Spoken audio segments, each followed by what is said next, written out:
है। और इधर मैं पूछना चाहूंगा, इधर ज्ञापन के लिए कौन जिम्मेदार व्यक्ति अभी तक आए हैं?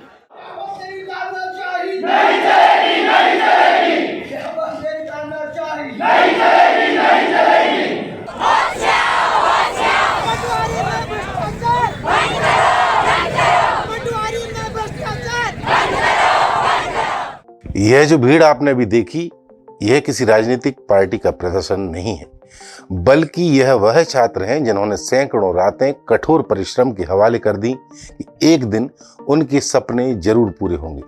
लंबे इंतजार के बाद पटवारी भर्ती परीक्षा का परिणाम आया तो छात्रों में उत्साह लौटा, लेकिन मार्कशीट और टॉपर लिस्ट देख यह उत्साह आक्रोश में बदल गया।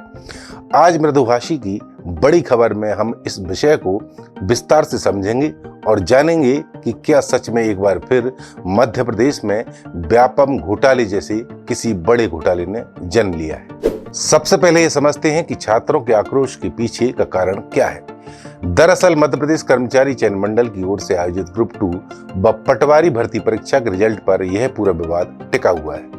आपकी स्क्रीन पर टॉप 10 परीक्षार्थियों की लिस्ट है, जिसमें से 7 उम्मीदवारों ने ग्वालियर के एक ही परीक्षा केंद्र पर परीक्षा दी थी।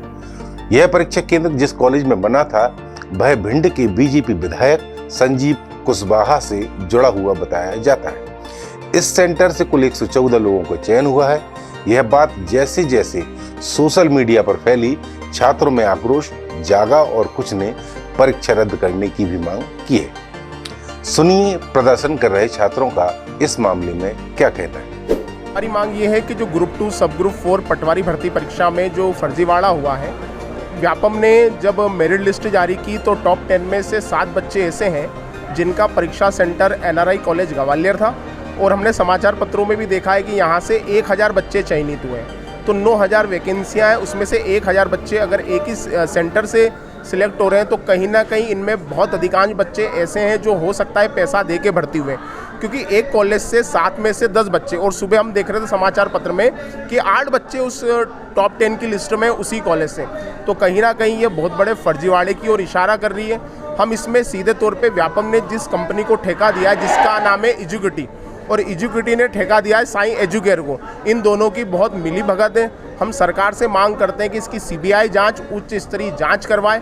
और सबसे पहले तो मैं इस हुए घोटाले से अत्यंत दुखी हूँ।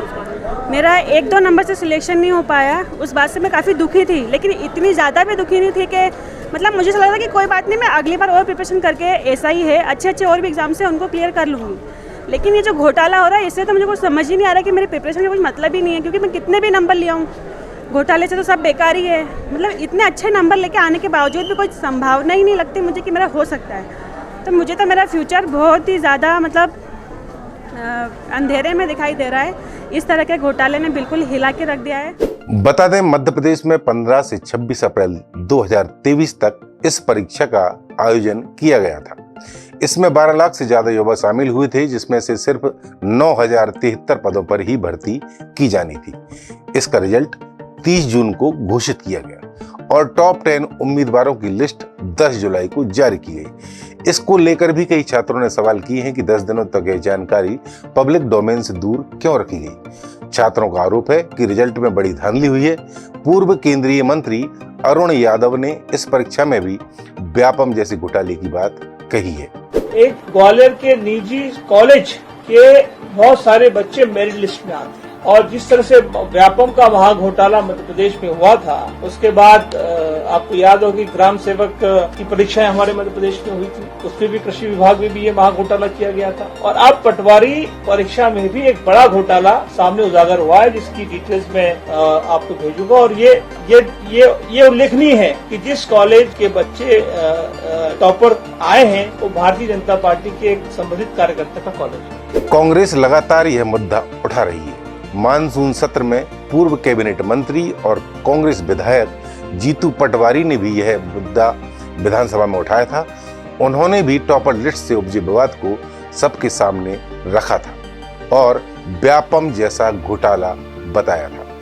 10 पदों पर एक जैसे कृषि विस्तार अधिकारी, एक सबके गलत तो सबके गलत, 10 के नंबर एक जैसे, फिर गलत जो प्रश्न के नंबर आया तो सबका एक जैसा, और सारे टॉप एक फिर व्यापम। थोड़ी बहुत शर्म आती है सरकार को नहीं? आप बताओ शर्मा जी, खड़े हो।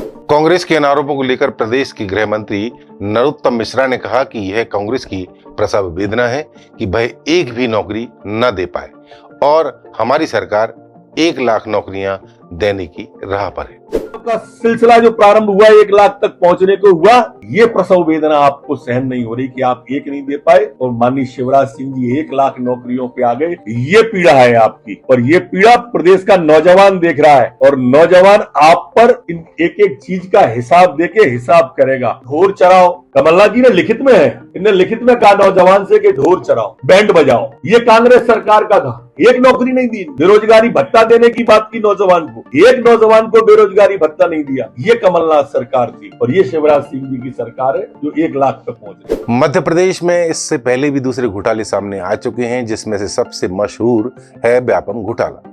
व्यापम को मध्य प्रदेश ही नहीं देश के सबसे बड़े घोटालों में से एक माना जाता है। इसकी जांच की आंच कारोबारियों और नौकरशाहों से लेकर नेताओं की गर्दन तक पहुंच चुकी है। व्यापम घोटाले का खुलासा 2013 में हुआ था। आरोप है कि साठ गांठ कर मेडिकल और इंजीनियरिंग कॉलेजों में दाखिले में फर्जीवाड़ा कर भर्तियां की गई थी।